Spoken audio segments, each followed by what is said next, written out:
After 1 year, thousands of miles, and endless adrenaline pumping moments, the 2023 Model S Plaid still feels like a glimpse into the future. But does it live up to the hype? Hi guys, my name is Asad, and if this is your first time here, my channel is all about cinematography, tech reviews, and photography, and some of that, kind of stuff. So if you are into that, please consider checking some other content out on this channel. I also make regular videos about FSD, and I test all the versions as they come out. So it's been almost 1 year since I picked up my Model S Plaid. It was back in November around the Thanksgiving time when I got delivery of my 2023 Model S Plaid from Tesla. In this video, I'm going to break down my experience over 1 year and after 9,500 miles.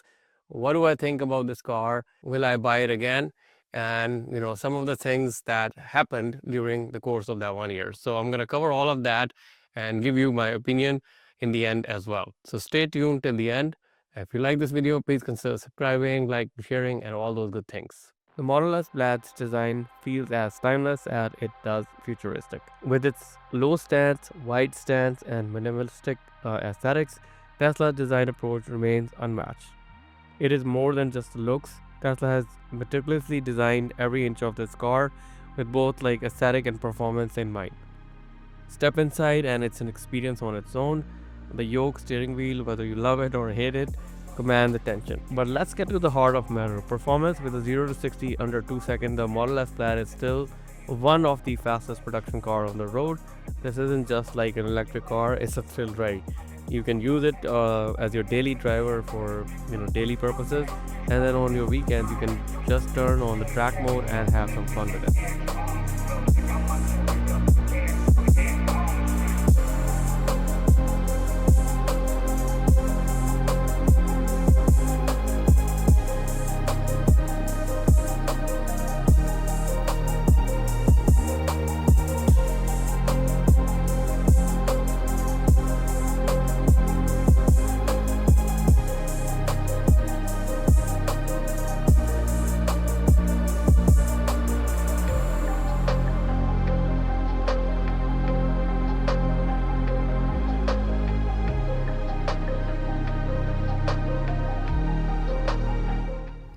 I thought I should come out and finish this video outside. There are a lot of fall leaves and fall colors around. So let's come back to the topic.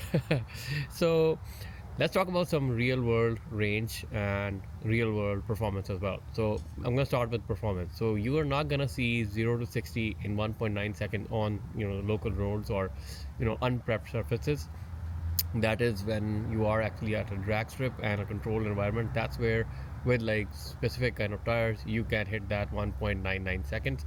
The best I got out of this car even on the drag strip is 2.2 seconds 0 to 60, and then my quarter mile was 9:48 something. I think I just attempted it one or two times, but these are the numbers that I got. Also, when you turn the track mode on, it's gonna completely change everything. It's gonna become like a different car. So that is something really impressive on this car. You can make it a full rear wheel car and do some drifting and some stuff like that, or you can actually just give more power to the front and less power to the back, customize everything. There's a race preset and there's a drift preset, and then you can customize your own settings as well. So something really cool. Now let's talk about the range. When I got this car, I was advertised to get like 350 plus or 360 something miles of range with the 21-inch wheels. So Tesla over the course of 1 year updated the ranges on their website. So now if you have 21 rack-rated wheels, you will get like 320 miles of actual range. But when I charge my car at 100%, I am still getting like 340 something. At least that number is 340 or higher 340s. When you actually drive the car in real world scenarios, like where you are basically sometimes going fast, slow, or like doing all kinds of driving. And I'm mostly on the Plaid mode. I never drive it on the chill mode unless like I'm going really far. Chill mode is going to give you the most like range, but if you are doing runs on Plaid mode or driving regularly on Plaid mode, expect to get somewhere around 270 to 290 miles of range. You can easily surpass 300 miles of range if you drive normally, but that's what I have seen so far. I also want to discuss about the price and like the competition right now. There are like a few cars that are actually faster than the Plaid right now on the market. One is Lucid Air Sapphire. It's going to cost you around $250,000. um, Porsche Taycan GT that's just coming out. It's also a little bit faster than the Plaid. They have some kind of mode where it gives like I think 1090 horsepower or something. So it's a little bit faster than the Plaid, but that's also going to cost you around 250K or somewhere around that range. $6 million Rimac Navara is there too, so we all know about that. That's world's fastest car. But putting all of these things on the side, if you compare like the competition like Taycan or like Lucid, I think this is still the best option because you have Tesla's charging network all over US, where you basically not going to have any issue going anywhere and not finding superchargers. So that's a very convenient thing, especially if you have an electric car. So I would still go for Tesla or like the Plaid if I have to choose between the three cars. Initially I was planning to get the Taycan, but then I did some research and then ended up getting the Plaid, and I don't regret my decision at all. So let's talk about the issues that I had over the 1 year ownership. I think in the 7th month of the ownership, I had to go to the service center where I was getting a warning here stating that my frunk is open when everything was locked. So it turned out to be a faulty sensor. So I don't know if Tesla replaced it or they cleaned it.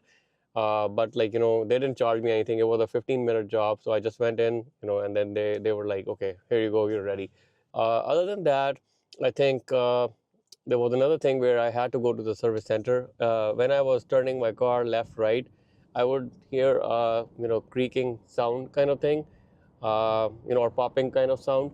So for that, I had to go to Tesla service center, and they just basically retorqued some of the screws under the control arms or something. Everything was still under warranty, so I was in and out. And the last time I went to service center was a few months back, where I was having some kind of noises in the back seat.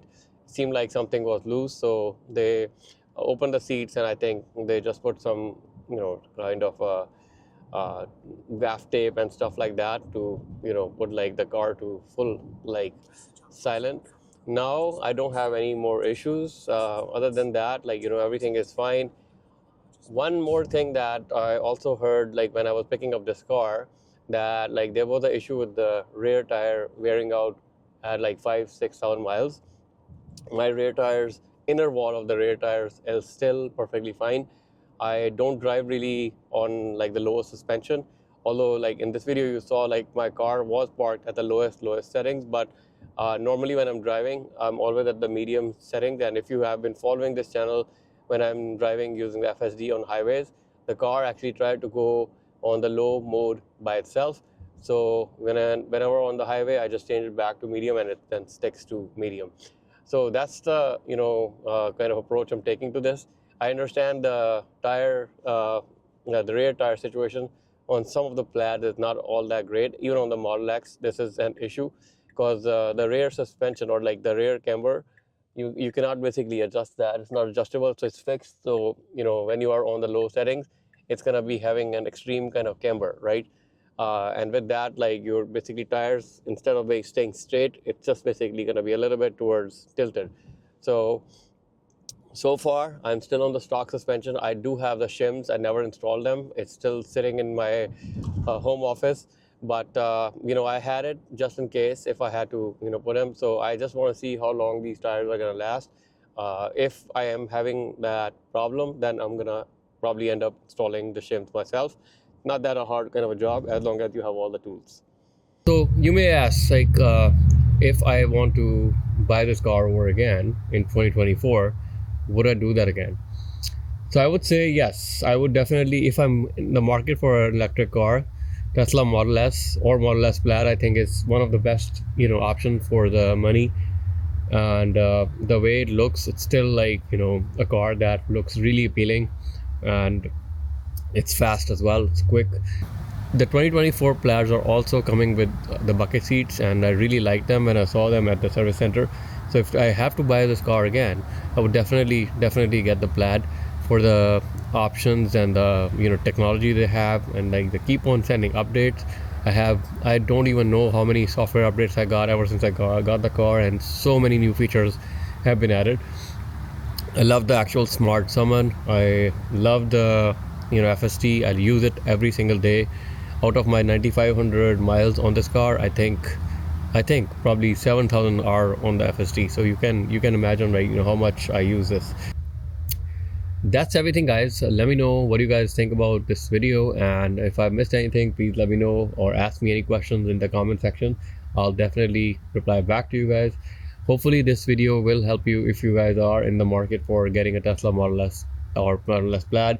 Probably give you some perspective, and like, again, this is my own car. Tesla is not asking me, or Tesla is not giving me any money to talk about this video, like, so just sharing my experiences over 1 year of ownership. So on that note, I'm gonna finish this video. Feel free to like, subscribe, share, and I'm gonna see you in the next one.